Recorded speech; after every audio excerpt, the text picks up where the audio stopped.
दीपावली भारत और दुनिया भर में रहने वाले हिंदुओं का सबसे पवित्र त्योहार है। ये त्योहार कार्तिक मास की अमावस्या के दिन मनाया जाता है। दीपावली 5 दिन का उत्सव है जो धनतेरस से शुरू होकर भाई दूज तक चलता है। दीपावली संस्कृत के दो शब्द से मिलकर बना है, दीप और अवली। दीप का अर्थ होता है दीपक तथा अवली का अर्थ होता है श्रृंखला, जिसका मतलब हुआ दीपों की श्रृंखला। इस दिन धन की देवी माँ लक्ष्मी और भगवान गणेश जी की विशेष पूजा उपासना की जाती है। साथ ही शुभ कार्यों में सिद्धि प्राप्ति हेतु माँ लक्ष्मी के निमित्त व्रत रखा जाता है। इसके अलावा धन के देवता कुबेर देव की भी उपासना की जाती है। आज ही के दिन भगवान राम 14 वर्षों के वनवास के बाद माता सीता लक्ष्मण के साथ अयोध्या वापस आए थे। इस उपलक्ष्य में पूरी अयोध्या को दियों से सजाया गया था, आतिशबाजियां की गई थी, मिठाइयां बांटी गई थी। तभी से इस दिन पूरे भारत देश में विभिन्न प्रकार की कलरफुल लाइटों और दियों से घर को सजाया जाता है, आतिशबाजियां की जाती है, मिठाइयों का आदान प्रदान किया जाता है। दीपावली पर माँ लक्ष्मी की पूजा की जाती है और प्रार्थना की जाती है कि घर धन धान्य से भरा रहे। यह पूजा धन की प्राप्ति और स्वस्थ जीवन के लिए की जाती है। लक्ष्मी जी के आवागमन के लिए आज के दिन घरों में रंगोली भी बनाई जाती है। इस साल दिवाली 12 नवंबर रविवार दोपहर 2:44 से शुरू होगी और 13 नवंबर सोमवार के दोपहर 2:56 पर इसका समापन हो जाएगा। प्रदोष काल में लक्ष्मी पूजन करना शुभ माना जाता है, इसलिए 12 नवंबर रविवार को दिवाली मनाई जाएगी। दीपावली पर माँ लक्ष्मी की पूजा का शुभ मुहूर्त शाम 5:40 से 7:34 है। महालक्ष्मी पूजा के लिए निश्चित काल भी शुभ मुहूर्त माना जाता है, जो कि रात्रि 11:39 से रात्रि 12:30 तक रहेगा। यह अवधि लगभग 52 मिनट की होगी। कई सज्जनों का मानना है कि दिवाली 13 नवंबर को मनानी चाहिए, क्योंकि उदय तिथि अमावस्या उसी दिन है। मार्कंडेय पुराण के अनुसार जब धरती पर सिर्फ अंधेरा था, तब एक तेज प्रकाश के साथ कमल पर बैठी देवी प्रकट हुई। वो लक्ष्मी थी। उनके प्रकाश से ही संसार बना, इसलिए इस दिन लक्ष्मी पूजा की परंपरा है।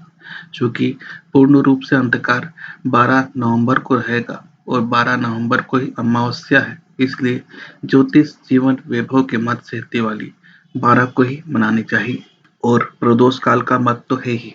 दीपावली पर सच्चे मन से धन की देवी माता लक्ष्मी की पूजा अर्चना अवश्य करना चाहिए। ऐसी मान्यता है कि दीपावली पर भगवती लक्ष्मी विश्व भ्रमण के लिए निकलती है और अनेक स्थानों पर भक्तों द्वारा अपना निवास बना लेती है। इसलिए साधक को रात्रि भर जागकर श्रद्धा और विश्वास के साथ माता लक्ष्मी के आगमन की प्रतीक्षा करनी चाहिए।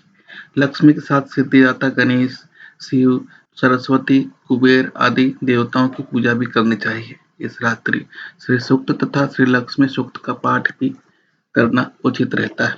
अब दीपावली से संबंधित एक पौराणिक कथा सुनते हैं।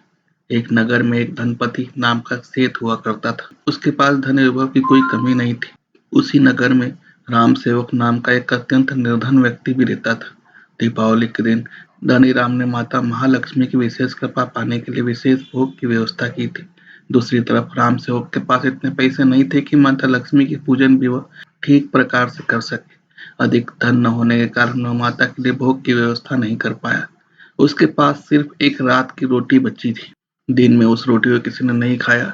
संध्या हुई तो राम सेवक माता लक्ष्मी की पूजा की तैयारी में लग गया। रात की बची हुई बासी रोटी को थाली में चूरकर थोड़ा गुड़ मिलाकर भोग तैयार किया और माता लक्ष्मी को भोग स्वीकार करने का आग्रह किया। वहीं जब धनीराम के यहाँ पूजा प्रारंभ हुई तो घमंड के साथ एक थाली में कुछ लड्डू लेकर माता लक्ष्मी को भोग लगाने लगे। ऐसा कहा जाता है कि भोग लगाते ही जिन लड्डुओं से शुद्ध देसी घी की और मेवे की सुगंध आ रही थी, वहीं उनमें से अब भयंकर दुर्गंध आने लगी तथा लड्डुओं का रंग भी काला हो गया था। माता लक्ष्मी ने अवतरित होकर उन्हें घमंड के बारे में बताया। इसके बाद माँ राम सेवक के घर गई और उनका भोग जो उन्होंने माँ के लिए रखा था ग्रहण कर लिया और उन्हें वरदान भी दिया। इसलिए आज दिवाली की पूजा में यही सोचे कि माता लक्ष्मी आपके आसपास है। कोई भी अनर्गल कार्य न करे, बुजुर्गों का सम्मान करें, छोटों को प्रेम करें। बस इसी सोच के साथ दिवाली की आप सभी को ज्योतिष जीवन वैभव की ओर से सादर शुभकामनाएं। आपको हमारा यह दिवाली विशेषांक कैसा लगा? कमेंट कर या मेल कर अवश्य बताएं। इससे हमें मोटिवेशन मिलता है और आगे बढ़ने की प्रेरणा मिलती है। धन्यवाद।